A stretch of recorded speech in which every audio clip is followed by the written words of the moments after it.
Hey, welcome everybody. Steve with Tan Books coming at you again with another part of our series on Author Spotlight with Danielle Bean of Manual for Marriage. Welcome, Danielle. Thank you for coming on.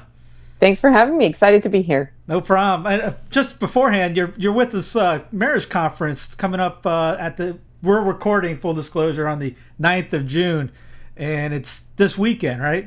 Right, excited. The first ever Catholic Marriage Conference, which comes to you from Joyful Ever After, which is a new marriage ministry really focused on bringing Catholic couples together with other Catholic couples and establishing mentor relationships in that way. Now, would people be able to watch? You might not even know. I don't know if you know this one. Would people be able to watch it post? Yes, if they purchase a premium pass. So it's free to register, and that way you can watch it when it happens live this coming weekend. But if you purchase a premium pass, then you have access to the talks forever. And there are 54, I think, couples presenting. It's a lot of material, really great resources. Name a Catholic speaker, and they are involved in this. So it's a really big event. And we were talking off camera. You're going to do it again next year, probably, right? Yeah, really hoping to. Okay. I bring this up because I think, ladies and gentlemen, because Tan is sponsoring it, and more than likely you're not going to see this till this event's over. But Danielle's coming out with a new book, Manual for Marriage. That's co-authored with your husband, correct?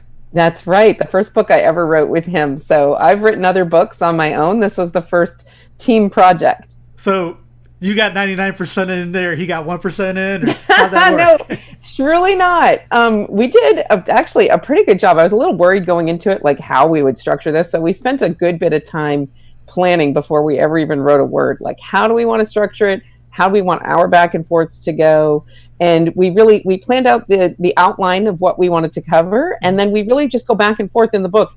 His voice, my voice, and it actually worked out pretty well in the end. So in a sense, kind of like Rome Sweet Home, isn't it? Yes, yeah. So it goes back and forth, and that's what I felt like would be the best way, because I just, I think it's hard to read something, but then even harder to write something that is both voices, right? I mean, we're individuals, and so I think speaking from each person's perspective makes the end result much more useful to people, where you can understand from the man's perspective and from the woman's perspective. What inspired you to even come up with this? Well, I mean, I wrote the Manual for Women. So Tan, as you know, has this amazing series of books that are these manuals that are beautiful, right? So I have the copy here. And just in case anybody's not familiar with the manuals, they all have these beautiful, it's an imitation leather, but it's absolutely really just beautiful quality book. And very, prayerful, right? So it's got just the Manual for Marriage written here in gold, and it's got gold on the edges, and it's just a beautiful resource to be able to just hold, and it's inspiring to use because the second half of it is fully resources. So I wrote the Manual for Women, and I really enjoyed that experience, and I really was pleased with the final product and all the work that Tan did with it. So when they approached us and said they were thinking about doing a Manual for Marriage, I thought, and talked with Dan about it, that this really is a resource that people need. This is a much needed thing because we don't talk about marriage, I think, enough in everyday ways inside of the church. I mean, you've got the marriage prep, and then you've got, help for couples in crisis, those kinds of things. But just the really focusing on marriage as a vocation, what does that mean? And what does it mean in the everyday living out of that vocation, I think is a really timely topic for modern couples. No, you're right. I hear that from my wife all the time, saying, why don't priests preach on this more? You hear all these other things, but you don't hear toughness in marriage. And I had Layla Miller on my other channel the other day, and we were talking about Timothy and Maura. Have you ever heard of those two saints? Yes. Mm-hmm. And I have that picture in the bedroom, so that every time I wake up or go in, I'm looking at that going, "You're on the cross." That's right. Right. And we don't talk about the idea that it's tough, right? The idea that it's hard. I don't think we talk about that realistically enough. Right. And then we leave, especially young couples, vulnerable to the idea that when they reach a tough point in their marriage, they're left wondering, what's wrong with me? What's wrong with us? And rather than realizing this is part of what you signed up for, and that you took a vow to get you through that hard time. Yeah, I remember this one girl, she just got married, but she would look at it as Disney, like Cinderella style, and going, sweetheart, you're gonna rude awakening is gonna come. And some of it is that, right? And don't negate that. And some of it is, right? And the romance, the hearts and flowers is all, of course, part of God's plan. But it's not just that. And there's an awful lot of the nitty gritty and tough, really, truly tough stuff that you never anticipated going in. That's why you take that vow, right? For better, for worse. Like, there aren't specifics attached to that. It's different for everybody, but there always is a better and there always is a worse. Yeah, I don't remember seeing that asterisk. It's the clause, the hidden clause. Not to give away the fruits in the book, but what are some ideas that you went, this is the best thing I've ever, this is the best part of the book right here? Was some little tease for people. Okay, well, what I really loved was that like I said, was the first writing project that I did together with my husband. And so I was really interested in how he was going to approach this. And he's an educator for 20 years, right? So I thought, oh, he's going to be kind of academic in his approach to this. Not at all. He's funny. And some of the stories that he shares, especially about our relationship or about when we first were dating in high school all those years ago, it just made me really just laugh out loud. And I think as much as this looks like and feels like just a serious, very prayer-filled book, there's joy in here and a humor. And I think I'm really looking forward to sharing that part of my husband with the world, because it's really a lot of fun to read through. There's a comedian, Jeff Lewis. He's a convert from atheism to I think he's Protestant of some sort, but he talks about that love languages. Mm-hmm. And he's joking, talking about it. He goes, yes, sarcasm was not in this, and both that's our love language. Turns out, yeah, I know. And isn't that funny? And I think it's great. I encourage couples to have those conversations because, maybe sarcasm isn't actually technically a love language. But think about the ways that you do tend to connect and the things you share and the things that you enjoy together, or the ways in which you uniquely make one another feel known and loved inside of your relationship. And those are going to be unique to every couple. It may or may not fit into those neat little 5 categories of the love languages, but those are really important conversations to be having. And that's what I hope the manual will do for couples that might read it together. It might inspire them to talk about those things, talk about their relationship and the good, the bad, and the ugly, but really focusing on the good and the ways in which you can be improving it. So is this the bean secret in leather bound? Yes, all those things that you really wanted to know about the Bean family. It's all laid out here. But, it truly is a Bean family project because our son Ambrose, who's our third, has been doing some freelance editorial work with TAN, and he was largely responsible for the compilation of resources in the second half of the book. So in the manuals that are the series of manuals from TAN, there's always a first section, which is the essay section, which is the part my husband and I wrote. Mm-hmm. And then there's a second section, which is beautiful resources, prayers on marriage, lives of the saints and inspirational stories about marriage, scripture quotations on marriage, the church teaching on marriage, hymns, all these beautiful resources that are really going to inspire and encourage you in your prayer life, especially with regard to your marriage. So our son Ambrose was responsible for compiling those. So it's total package, total Bean product. Very good. Who's the Bean patron saint for marriage? I don't know. I think that has to be determined after our deaths, right? We'll fight over for it. the family right now. Who you guys? Who's? Oh, okay, yeah. Of course, Zaley and Louis Martin are great inspirations for me personally. I think they're just such a beautiful example of an everyday couple kind of living out their married life in holy ways and raising a holy family. Another one I like to lean on hard is St. Elizabeth Ann Seton, because first of all, she's an American saint, so we can relate to her. And she just she was such a prolific writer, not necessarily, writing books, but writing personal correspondence to friends and family. So we really have access to her thoughts as a wife and as a mother of many children, and in her founding of a religious order and founding of a school. I thought, this is a really accessible saint for people who are really living out their vocations in everyday marriage and inside of the American culture today. Yeah, I keep Louis in my thoughts because I got Tom Garanger up there, and every time I look at it, I go, yeah, he read it to all his kids. When did he start reading that to his family?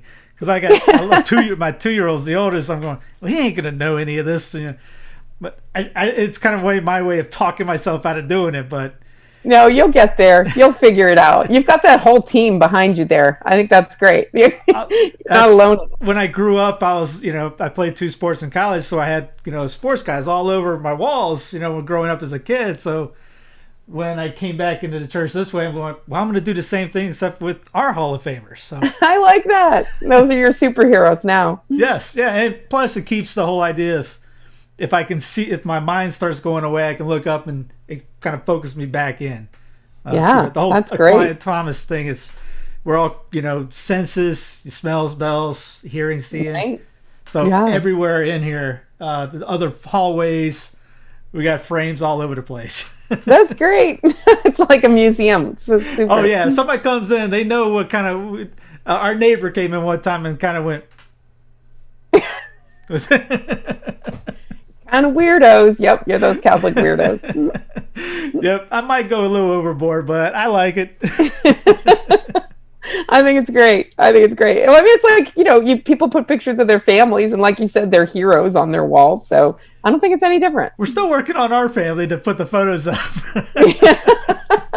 Well, you got the important players up there, so that's good. What are some tips that you'd recommend that's in the book that you want to give out for some people that might be questioning right now, or struggling in the relationships, or just get up one day and they want to unload on the husband or unload on the wife? Yeah. What's a couple tips you got in the book? Yeah.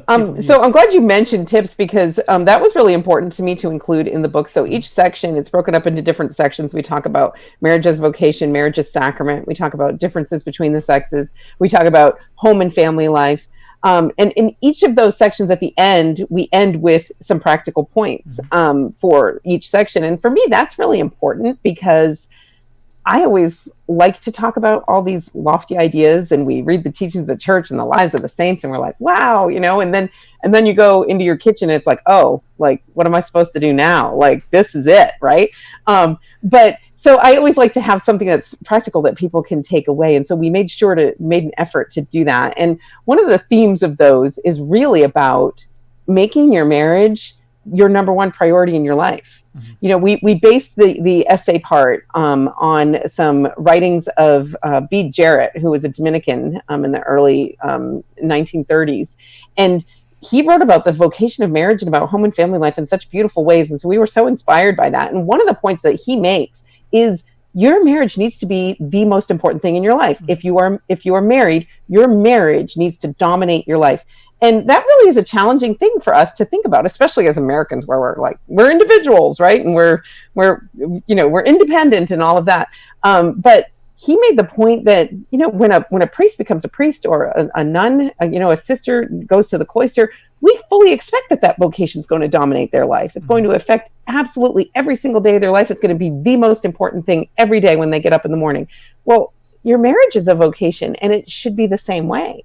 That's the most important thing. And so we encourage couples to think about, practical ways that you could do that. What are some practical ways that you could be making a better effort to spend time together, doing enjoyable things? Like, however long you've been married, you've probably left a few things behind that you used to do in your early years that you enjoyed doing together. For Dan and me, we share a story in the book about playing tennis together, because that's something we really enjoyed when we were younger. And it's still a really fun way for us to be able to connect nowadays and just spend some time alone together. Really important for couples to be doing that. So making your marriage a priority in your life by spending time together, by making sure the person you're married to is the most important person in your life. That kind of sounds like a no-brainer, but if you examine your life, sometimes you might find that things are getting a little off. Like, is this friendship something that's becoming more important to me than my marriage, or this relationship, or this work goal, or whatever it is? What are you putting before your spouse? And that's a problem if there's something that's coming before that person,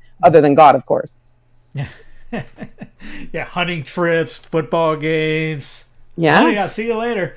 Going to work and going to play golf with your friends, even though we were a golfing family. We went as a family to things. We didn't separate. Dad included everybody together like that.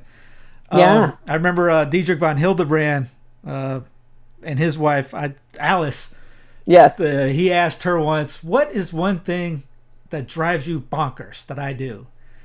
And he was expecting something like, clothes on the ground or something like this. Right. It was something as simple as water on the soap. She couldn't stand him leaving the soap wet. So for the rest of his life, to dry off the soap. Yeah. So the rest of the life, he would dry off the soap, and that was the one thing that you just drove her batty. I love that story though, because that's a great example of the sort of thing we're called to do in marriage, right? Ask your spouse first of all to know them, right? Know what these things are that you can do for them, and then is it a big deal to dry off the soap? No, but is it something he naturally valued? No. So it really is a sacrifice to make that choice. Like, I'm going to do this because this is important to her. And we should all be asking ourselves those questions. Like, what are those little things that you could be doing, not because you necessarily value it, but because your spouse does, and it's an act of love. Yeah, exactly right. Now, the book it's already out, correct? It is. It released this past Friday. So pretty excited. We got our box here and we've been sharing it with friends and family. So exciting time to have it come out in the month of June. I think that's great for marriages because so many people get married in the month of June. Many people are celebrating anniversaries this time of year. It's a great gift for those kinds of occasions. And I said that knowing, wait a minute, this is coming out in probably a month or two. I just got done doing 2 other guys who's pre-ordered books, so I'm used to live. So in the future, write me in the past and tell me I'm an idiot. I understand. I got it. My fault. So the link will be underneath in the show notes section directly to the book. I'll link her other books as well, Manual for Women. Do you have any more planned on coming out in the future? Oh, yeah, definitely. Always have projects in the works. Always happy to do a project with Tan. I actually have a video project that's going to be coming out. I don't know the launch date for that. That's specifically focused for women. And I'm excited to share that with all the ladies out there, the people who are fans of the Manual for Women. It's very much based on the themes inside of that book. So be looking for that. That is right. We've been talking about that in our meetings. Great. Looking forward to it. Yes, ma'am. And link is underneath in the show notes. I'll include the other link for the marriage retreat that's happening the weekend of the 12th, 13th, and 14th of June. And yes, look forward to your next book. Danielle, thanks for all you've done. And tell your husband thank you too. Thank you, Steve. Great to be here.